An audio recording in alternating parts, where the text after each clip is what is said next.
Hello साथियों।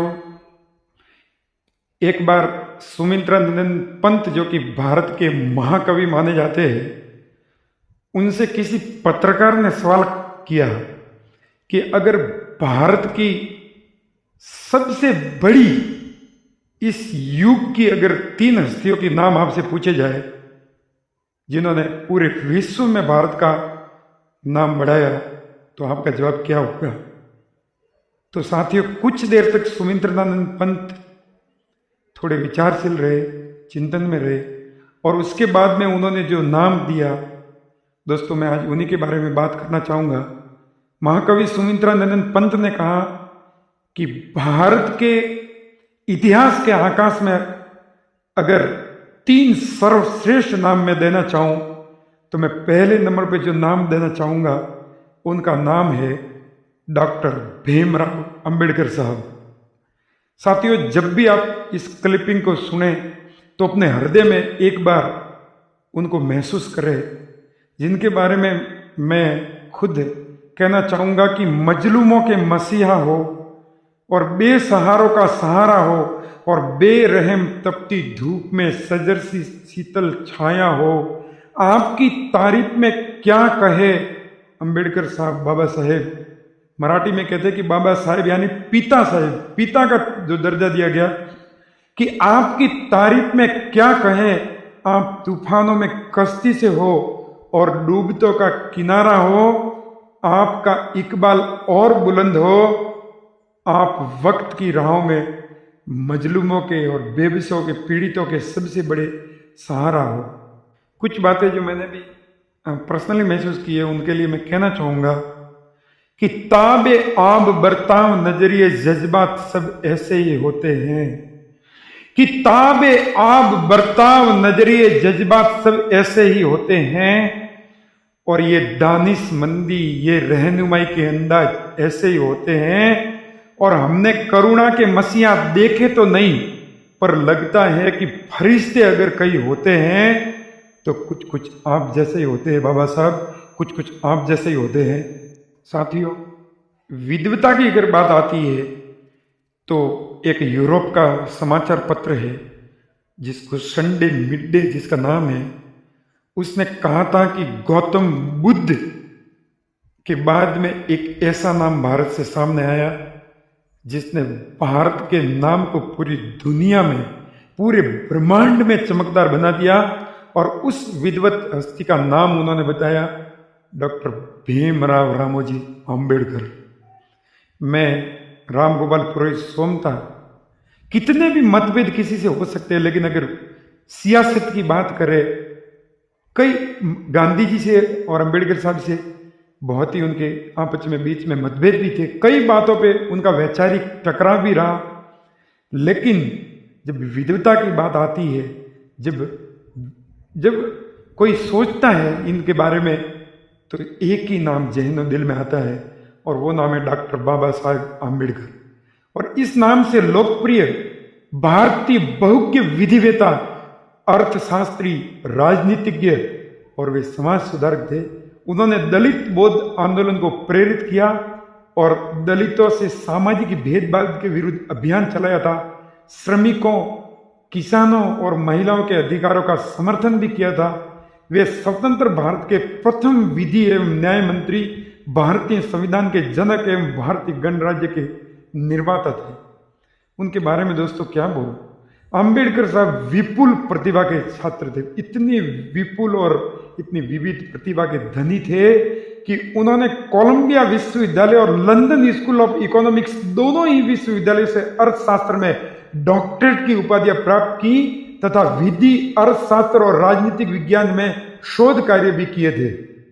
एक साधारण से जमीनी स्तर से शुरू होकर के जो उन्होंने संघर्ष किए साथियों, एक बेहतरीन शेर उनके बारे में और मेरे जहनो दिल में आ रहा है कि आप काबिलों के काबिल और आलिमों के आलिम हैं, कि आप काबिलों के काबिल और आलिमों के आलिम हैं, और गम में पुकारो या खुशी में पुकारो। आज भी जो बेबस, मजलूम और पीड़ित वर्ग है, जब भी दुख होता है उनको महसूस करता है कि गम में पुकारो या खुशी में पुकारो, आप सदा नाजिम हैं। और हमें नाज है कि आप जैसी शख्सियत इस धरा पे आई भारत की, आप इंसानों में नहीं, मेरे ख्याल से अगर मैं कल्पना करूं तो शायद आप फरिश्तों की जमात में शामिल हैं, आप फरिश्तों की जमात में शामिल हैं। विद्वता का इससे बड़ा नमूना क्या होगा कि विदेशों में कोलंबिया विश्वविद्यालय और लंदन स्कूल ऑफ इकोनॉमिक्स, दोनों ही विश्वविद्यालयों में इकोनॉमिक में डॉक्टरेट की उपाधियां प्राप्त की तथा विधि, अर्थशास्त्र और राजनीति विज्ञान में शोध कार्य भी किए थे। व्यवसायिक जीवन के आरंभिक भाग में ये अर्थशास्त्र के प्रोफेसर रहे एवं वकालत भी की तथा बाद का जीवन राजनीतिक गतिविधियों में अधिक बीता। तब अंबेडकर सर भारत की स्वतंत्रता के लिए प्रचार और चर्चाओं में शामिल हो गए और कई अखबारों को प्रकाशित करने, कई पुस्तकें, इतनी पुस्तकें उन्होंने लिखी है साथी। और एक बात और याद आ गई कि इनका जो घर था जिसका नाम था राजगृह, जिसमें दोस्तों उनके हस्ताक्षर की हुई 50,000, आप सोचिए 50,000, 50,000 पुस्तकें उनके खुद के घर की लाइब्रेरी में थी। और उनके बारे में उनके घर वाले भी कहते थे कि पहले हम सोचते थे कि घर में पुस्तकालय, और फिर इतनी किताबें वो पढ़ते थे, इतनी किताबें पढ़ते थे, दिन में कई बार तो 3-3, 5-5 किताबों को पूरी कर लेते थे, ग्रंथ के ग्रंथ। और तब उनके घर वाले कहते थे कि अब तो लगता है कि जैसे किताबों में घर है, इतनी किताबें उनके घर में इकट्ठी हो गई थी। 50,000 किताबों को पढ़ने वाले, आप कल्पना नहीं कर सकते कि विद्वता की कितनी असीम, मतलब सीमाएं कितनी हो सकती है। बेबस, पीड़ित और वंचितों के लिए राजनीतिक अधिकारों की वकालत करने और दलितों के लिए सामाजिक स्वतंत्रता की वकालत और भारत के निर्माण में इनका बहुत महत्वपूर्ण योगदान रहा। 1956 में इन्होंने बौद्ध धर्म अपना लिया साथियों, अपने लाखों अनुयायियों के साथ में बौद्ध धर्म अपना लिया।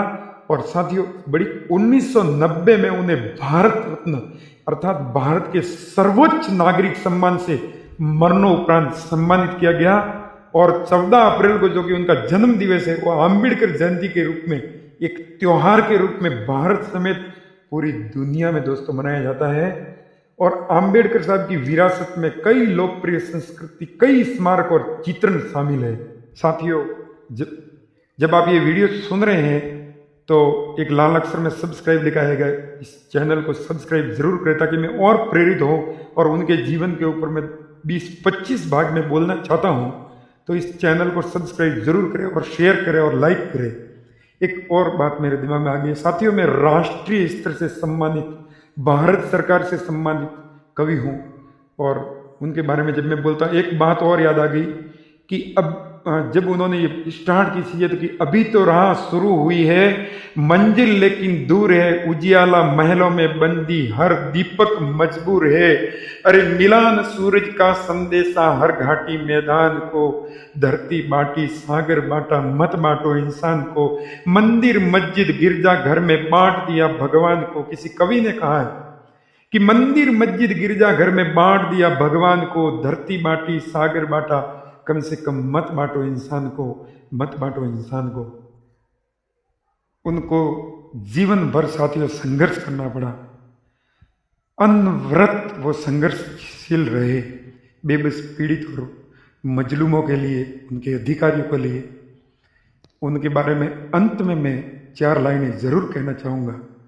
मैं राम गोपाल राजपुरोहित सोमदा कि उनको रोकने की, उनकी बातों को बहुत ही एक प्रकार से पूरी कोशिश की गई, लेकिन कहते हैं कि गुलाबों की खुशबू दीवारें रोक नहीं सकती, कि गुलाबों की खुशबू दीवारें रोक नहीं सकती, और हवाओं का बहाव मीनारें रोक नहीं सकती।